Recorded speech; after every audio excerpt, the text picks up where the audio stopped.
Hello दोस्तों, स्वागत है आप सभी का आपके अपने YouTube चैनल ऑनलाइन ITI पर। दोस्तों, ITI electrician theory first year के मोस्ट इम्पोर्टेंट MCQ क्वेश्चंस की क्लासेस में आज हम चैप्टर 20 ट्रांसफार्मर के मोस्ट इम्पोर्टेंट MCQ सॉल्व करने वाले हैं।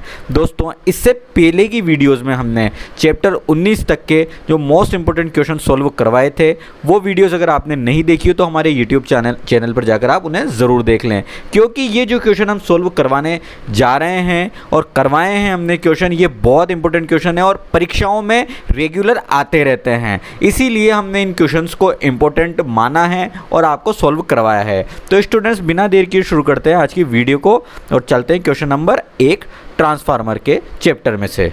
पहला प्रश्न है, कोर निर्माण के लिए ऐसा इस्पात चुना जाता है जो, आपने ट्रांसफार्मर देखा होगा, जो उसकी जो बॉडी होती है, कोर होती है, उसके लिए इस्पात क्यों चुना जाता है, इससे क्या लाभ हैं, ये आपसे पूछा गया है। ए में है निम्न चुंबक शीतलता तथा उच्च स्टेरिसिटी रखता हो। बी में है निम्न चुंबक शीतलता तथा निम्न स्टेरिसिटी रखता हो। सी में है उच्च चुंबक शीतलता तथा निम्न स्टेरिसिटी रखता हो। डी में है उच्च चुंबक शीतलता तथा उच्च स्टेरिसिटी रखता हो। तो हमेशा ये उच्च चुंबक शीतलता तथा निम्न स्टेरिसिटी रखता है, इसीलिए इस्पात का प्रयोग हम कोर में करते हैं।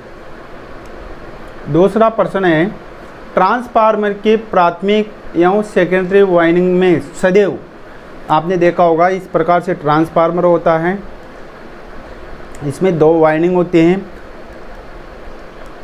जो पहली वाइंडिंग होती है जिसे आप प्राथमिक वाइंडिंग के नाम से जानते हैं, ये सेकेंडरी वाइंडिंग है।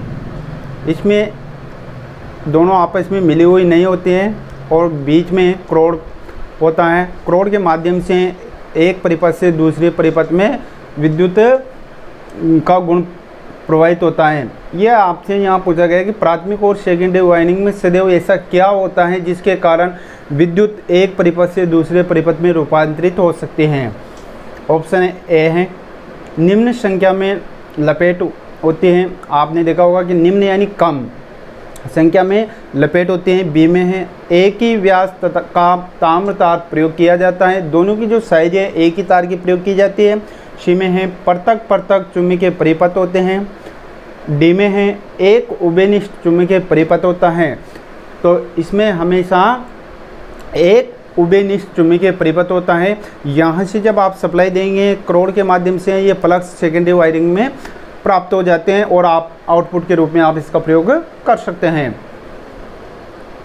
तीसरा प्रश्न है, ट्रांसफार्मर कोर निर्माण के लिए सर्वाधिक उपयुक्त पदार्थ हैं। मैंने बताया था अभी, ट्रांसफार्मर की जो कोर हैं उसके लिए आप कौन से पदार्थ का प्रयोग करते हैं, ये आपसे पूछा गया है। ए में है एल्यूमिनियम, बी में है सिलिकॉन इस्पात, सी में है कास्ट आयरन और डी में है पित्तल।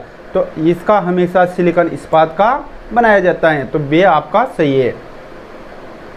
चौथा प्रश्न है, एक ट्रांसफार्मर की सेकेंडरी कॉइल में प्रेरित विद्युत वाहक बल निर्भर करता है। जो आपने देखा होगा कि जो ट्रांसफार्मर की जो सेकेंडरी वाइंडिंग है, जो विद्युत वाहक बल उसी में पैदा होता है, क्योंकि उसमें प्लक्स में परिवर्तन होने के, जब तक उसमें प्लक्स में परिवर्तन होता रहेगा, जब तक उसमें विद्युत वाहक बल प्राप्त होगा, वो किस पर निर्भर करता है, ये आपसे पूछा गया है। ए में है चुंबकीय फ्लक्स के परिमाप पर, बी में है स्रोत के आवृत्ति पर, सी में है लपेट की संख्या पर और डी में है पावर फैक्टर पर। तो यह हमेशा लपेट की संख्या पर निर्भर करता है। आपको एक चीज़ याद रखनी है कि जैसे जैसे विद्युत वाहक बल बढ़ता है वैसे वैसे इसमें टर्न बढ़ा सकते हैं आप। तो E बराबर N से भी आप इसे सोल्व कर सकते हो। पांचवा प्रश्न है, ट्रांसफार्मर का उपयोग खाली स्थान के परिमाप को परिवर्तित करने के लिए किया जाता है। आप ट्रांसफार्मर का जो प्रयोग करते हैं, क्यों किया जाता है, ऐसा क्या इसमें है, किस के लिए किया जाता है, यह आपसे पूछा गया है। ए में है शक्ति, बी में है वोल्टेज, सी में है आवर्ती और डी में है पावर फैक्टर। तो यह हमेशा वोल्टेज परिवर्तन करने के लिए इसका हम प्रयोग करते हैं, तो बी आपका सही है। छठा प्रश्न है, शून्य लोड अवस्था में आदर्श ट्रांसफार्मर को प्रदान की गई प्राइमरी वोल्टेज खाली स्थान के द्वारा संतुलित होता है। आपने संतुलित आदर्श ट्रांसफार्मर किसे कहते हैं, जिसमें जो इसके अंदर जो सतह होती है वो 0 के बराबर होते हैं, उसे आदर्श आप ट्रांसफार्मर कह सकते हैं। शून्य लोड, उस पर किसी प्रकार का लोड नहीं है, तो यही आपसे पूछा गया है। ए में सेकेंडरी ओढ़ता, बी में प्राइमरी कोयल में प्रेरित विद्युत वाहक बल, सी में है सेकेंडरी कोयल में प्रेरित विद्युत वाहक बल, और डी में है प्राइमरी कोयल में उत्पन्न हुए ओढ़ता आस। तो इसका जो आंसर है सेकेंडरी कोयल में प्रेरित विद्युत वाहक बल सही रहेगा। 7वां प्रश्न है, ट्रांसफार्मर के अति तापन के लिए क्या कारण हो सकता है।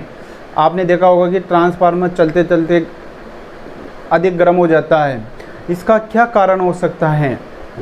ए में है उच्च परिवेशी तापमान, बी में है निवेश ओढ़ता अति निम्न, सी में अत्यधिक भार, और डी में है प्राइमरी से सेकेंडरी को ट्रांसफार्मर आर्क।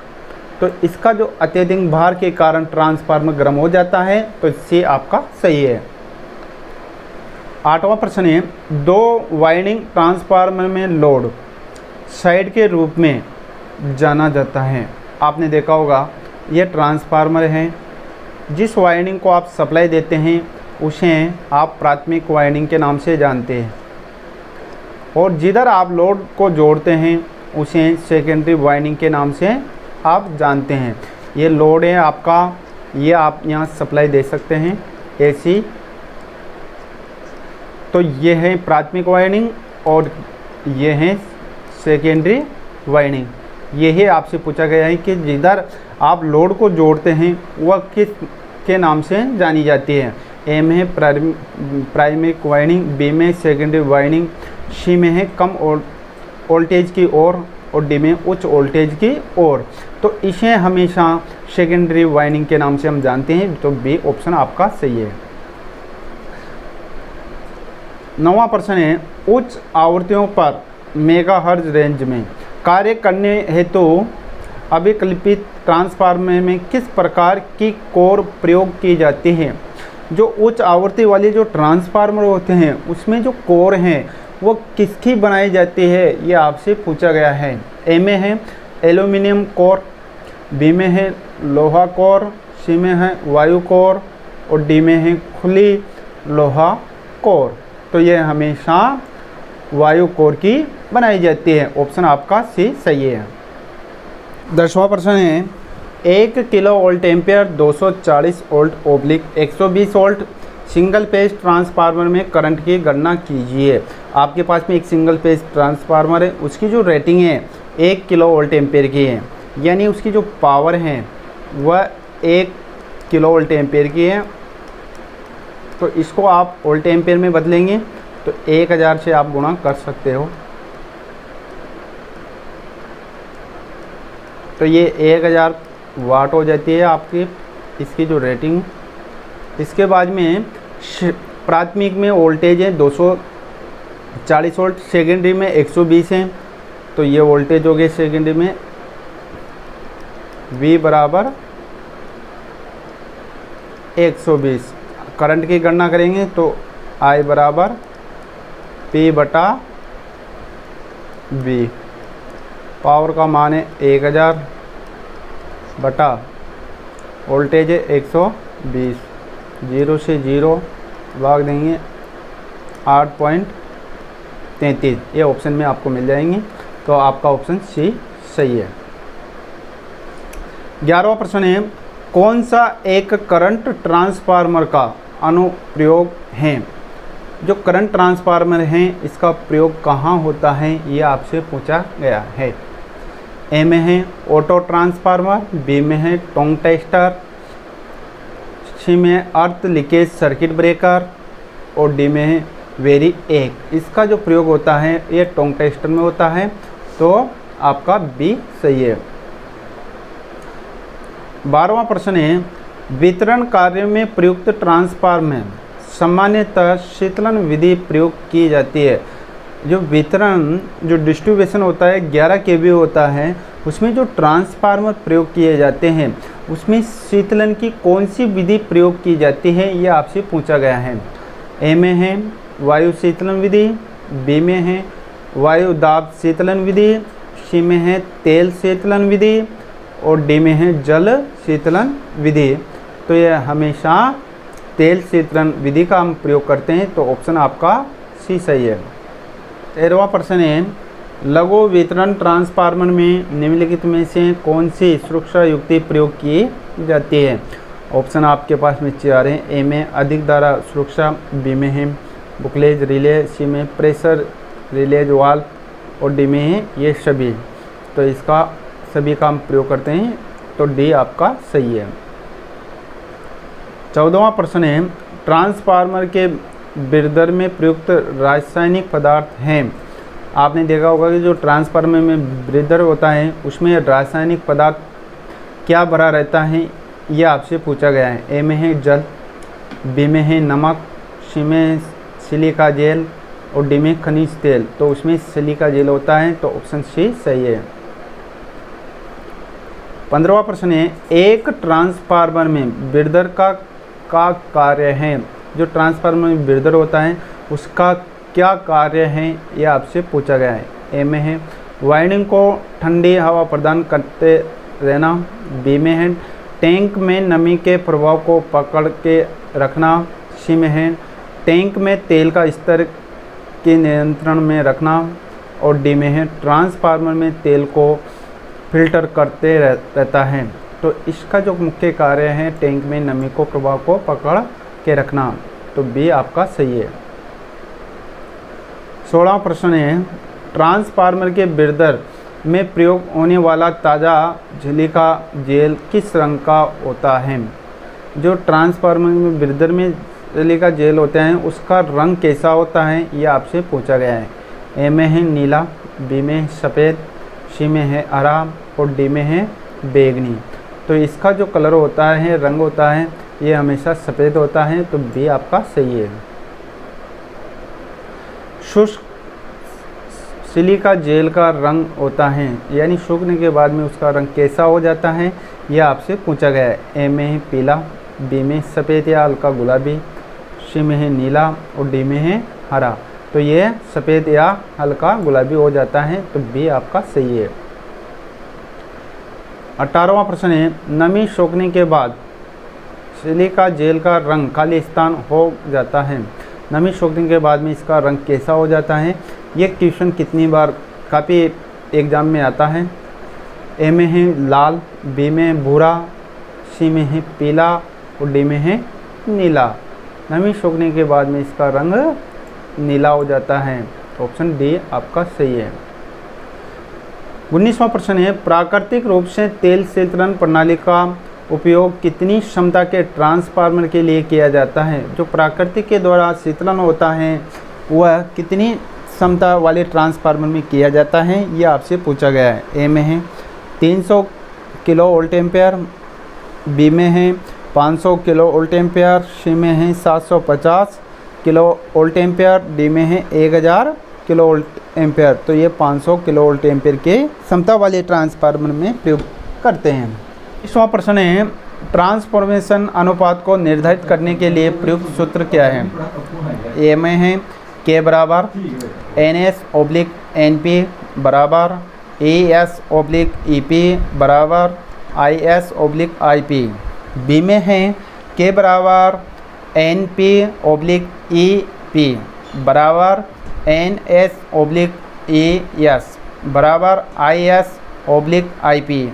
सी में है के बराबर NS/IP बराबर ES/NP बराबर IS/EP। डी में है के बराबर NS/NP बराबर ES/EP बराबर IP/IS। तो इसका जो ट्रांसफॉर्मेशन जो अनुपात हैं वह हैं के बराबर NS/NP बराबर ES/EP बराबर IP/IS। 21वां प्रश्न है, संप्रेषण लाइनों के सब स्टेशन श्रेय के लिए 3 फेज ट्रांसफार्मर में किस प्रकार का संयोजन उपयोग होता है। संप्रेषण लाइन जो 33 kV जो लाइन होती हैं उसमें 3 फेज जो ट्रांसफार्मर होता है उसमें किस प्रकार का संयोजन होता है, ये आपसे पूछा गया है। ए में स्टार स्टार, बी में है स्टार डेल्टा, सी में है डेल्टा डेल्टा और डी में है डेल्टा स्टार। तो ये हमेशा स्टार डेल्टा में होता है, ऑप्शन आपका बी सही है। 22वां प्रश्न है, वह अधिकतम भार क्या है जिस पर एक खुला डेल्टा ट्रांसफार्मर सुरक्षापूर्वक भार के लिए आपूर्ति बनाए रख सकता है।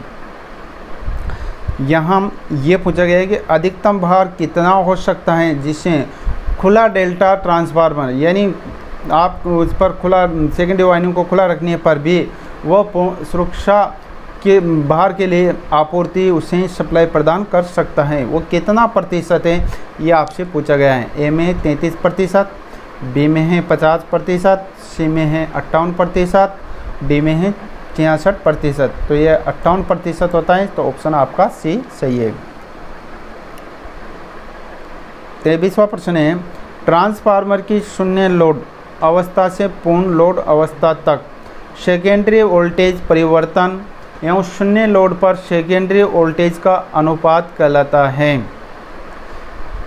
ए में है ट्रांसफॉर्मेशन रेशो, बी में है पावर फैक्टर, सी में है वोल्टेज रेगुलेशन और डी में इसमें से कोई नहीं। ये हमेशा वोल्टेज रेगुलेशन कहलाता है, तो सी आपका सही है।